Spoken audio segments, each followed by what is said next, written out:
As we navigate the uncharted waters of the digital age, it's clear that traditional ways of thinking and being are no longer sufficient. The world is in a state of upheaval, and we're left wondering, do we need new answers or new questions? In this episode, we'll delve into the secrets of the past to unlock a new cosmogony that can guide us through these turbulent times. Digital Pilgrims is a voyage on an immaterial sea, a collective search for meaning.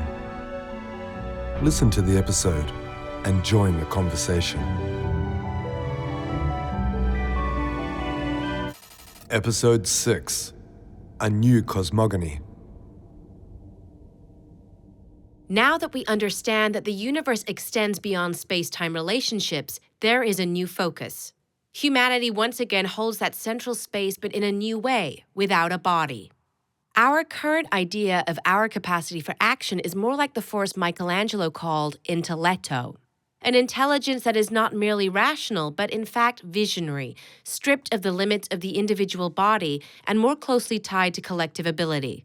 We can consider ourselves as bearing witness to a new central element, one that belongs to a new zeitgeist, and that encapsulates the ability to transform even our cosmogony. Our dialectical relationship with the world is based on perceiving and building reality at the same time, relying on preconceived ideas. But what happens when there is a rupture in that relationship with our environment? What meaning and impact does it have now that people move between two environments with such different characteristics? To understand the impact of digital technologies on our zeitgeist in recent years, it is useful to think back to what happened during the Renaissance because, on a historical level, this period was a profound break in the relationship between humanity and its environment. In the 15th century, the new worldview regarding humanity configured a new zeitgeist that had little in common with the medieval conception. An anthropocentric model arose based on astronomical discoveries that displaced the Earth as the focal point and set the solar system in its place, along with cultural developments such as the return to Greco-Latin roots in art, working with perspective, and the dissemination of knowledge. Human beings held a privileged position and were conceived as the bar by which all things were measured. Human nature became the principle by which the environment was evaluated. Humanists in the 15th century believed that humanity's intellectual abilities were unlimited and therefore dedicated themselves to cultivating, through art and study, those abilities that daily life and society ignored. From this existential point of view, humanity and its capacity for observation were placed at the center of the universe, ushering in the age of scientific modernity, which makes experimental observation the main factor for understanding reality. In fact, that conception of humanity as the center was projected onto all human activities. In particular, we can see how the designs of Renaissance cities reflected the search for the human ideal. Space was transformed to show society's new values and ideals. In these cities, the agora reappeared as a public center, and monuments to beauty and youth were erected, along with buildings oriented toward pleasure and skill. Space, oriented toward prioritizing society's vital ceremonies, materialized the reigning zeitgeist and therefore the central elements of cosmogony. This was how humanity was assigned a new meaning as the center of space in both a practical and figurative manner, as the center of a new worldview. The Vitruvian Man, Leonardo da Vinci's famous drawing, is a good example of this. The work shows a man placed at the center of a golden rectangle, a man located in a physical space in which he represents the center. The Renaissance also saw the rise of perspective with one or two vanishing points, an artistic expression of the search for a representation of reality based on how human beings see. This contrasts with earlier visual representations, which showed other focal points in perception, the symbolic representation of divinity or a simpler method of expressing concepts. Art historian Ernst Gombrich explains how, for ancient Egyptians, it was most important to represent things clearly and permanently. So they drew from memory and followed strict rules with elements represented from their own characteristic angle. A water fountain as a rectangle, that is, viewed from above, but the fish in it viewed from the side. Their method was conceptual. There was no commitment to human observations from the point of view of the perception of reality. Their work looked more like that of a cartographer, Gombrich observes. According to the Renaissance worldview, however, the materiality of space held another place, taking on greater importance. The notion of perspective associated with the centrality of human beings also appears. These ideas show that culture is often permeated by or permeates the feelings that are the product of a particular zeitgeist. Or do they precede it? Is it really fair or correct to say that technology has the ability to awaken a zeitgeist? The events that contribute to changes in zeitgeist and cosmogony are complex processes influenced by many factors. Among these, the status of technology is fundamental. In this regard, it is important to note the invigorating role played by the printing press during the Renaissance. In fact, its invention is one of the tentative dates that mark the beginning of this movement. The humanism triggered by Gutenberg drove a radical change in cosmogonic terms. The revolution caused by the invention of the printing press gave meaning to that which had been developing in other spheres. It provided common language and knowledge to society. What used to be locked away in a cloister, accessible to only a select few, began to come out of its isolation and become socialized. The innovation came out of its confinement. It came out of the laboratory to be within everyone's reach. Humanism expanded through the written word. By providing a technology that kept pace with the changes in the zeitgeist, the printing press transformed everything. As such, it promoted a new cosmogony. In the mid-15th century, with the implementation of the printing press, the inevitability of knowledge became apparent. Knowledge became a powerful drive that was highly contagious. It is very clear how different people in different geographical locations were in synchronicity, breathing, perhaps building a new zeitgeist. Da Vinci is a very clear example of this force. Although performing autopsies was punishable by death, given the conceptions regarding the sacredness of the human body inherited from the medieval period, Da Vinci could not avoid profaning bodies and studying cadavers. His urge to know and discover were irresistible. Gutenberg had opened Pandora's box, the temptation of knowledge taken to the point of becoming a vital need.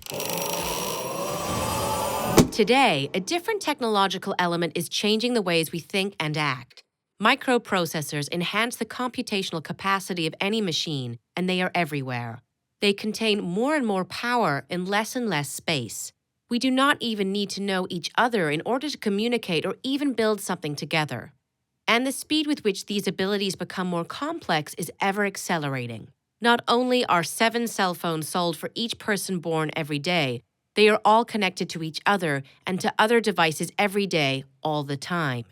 Digital technology has revealed itself as an environment in which we can exist and which we can inhabit without our bodies, distanced from the limitations of time and space. How does this transform our world? How does it transform us? We are standing before a new world, laid out around us thanks to technological advances. The inventions, the newly discovered territories that motivate us as a species, push us in a way that we cannot evade. Broadening the horizon becomes an imperative that pulses within us. What is it that made the conquistadors settle on the new continent? Why, if the conditions were so adverse, did they choose to assume the risk and leave behind everything they knew to start over somewhere else? Is it possible to think of the world today without the internet, without computers? After Y2K, humanity accepted its dependence, but in the 2000s, we have worked hard to exploit the power that this brings. Even though there are people who choose to live without a telephone, internet access, or even electricity, it is clear that as a species we are absolutely dependent on digital technology. In other words, we cannot live without computers. As a collective, we choose to depend on them and take advantage of the multiplication of our abilities that this dependence brings with it. It has become impossible for us to maintain our lifestyle without the digital world. Silicon Valley is the result of the intersection of the hippie movement and technological experimentation. A product of those communities that imagine new ways of life associated with technological advances, The notion of the world as an information network was thoroughly inspiring for computer engineers. Therefore, in the 1970s, the so-called tech world stood out as the most dynamic among those that proposed new futures. With more power for change and more technological production, the tech world gave rise to transformations that we are experiencing en masse today. If we detect a change in our zeitgeist, if something challenges our current way of thinking about the universe, perhaps suggesting a cosmogonic change, we can trace its beginnings back to the culture that circulated there. The possibilities promised by technology hinted at a new world in which information could be shared between people who thought alike, regardless of barriers, be they social, geographical, or racial. This awakening that began in a community of scientists who hoped to connect their laboratory to others drew inspiration from a zeitgeist associated with breaking more structured social limitations, with opening the doors of perception, ultimately imagining new ways of life, a new territory. Imagination was the core of all the great worldwide transformations that had an impact on the human mind and formed different collective ideas about the world. But there are elements that are common to these different time periods that serve as connecting threads to help us understand the progress of history as a process that comes back to revisit distinct but similar situations.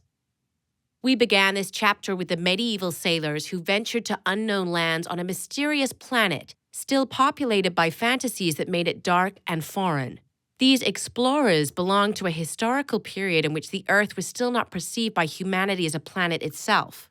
By the 20th century, it had become clear that we belonged to a planet with common challenges, ones we share with the rest of humanity on the same daring quest to gain knowledge and leave our mark on new territories.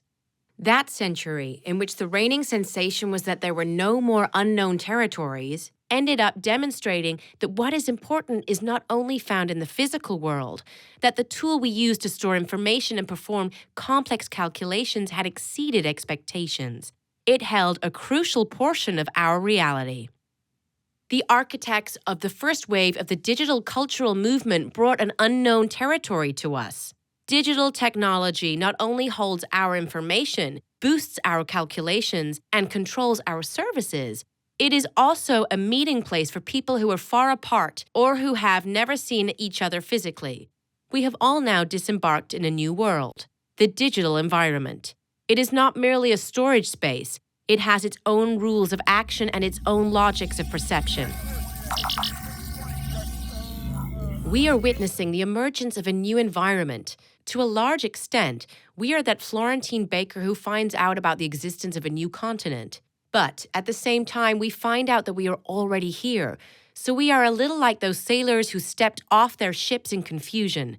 Our ideas, our collective imagination already include the possibility and the need to interact with people who are physically absent, to store information in spaces that we cannot touch, or to be present in more than one place at the same time. However, we still do not understand all the rules that govern this environment. We cannot yet say that we fully inhabit it. Without a doubt, we are facing a new zeitgeist. We feel in ourselves and our society the impact of this transformation. Is it possible that we are traversing something even deeper? Perhaps we are at the edge of a cosmogonic change. If that is the case, we are faced with the difficulty of perceiving it. The people of the future will be the ones who define whether these past few decades are the beginning of a new era. Even so, the mere possibility poses a series of urgent debates today. What consequences could this bring for our existence? What challenges await us just around the corner? Do we have the necessary capacity for agency?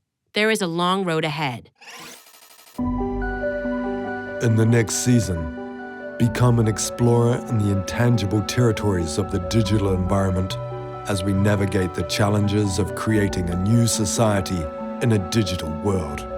From Facebook to Twitter to YouTube, the rituals of our lives have been forever changed.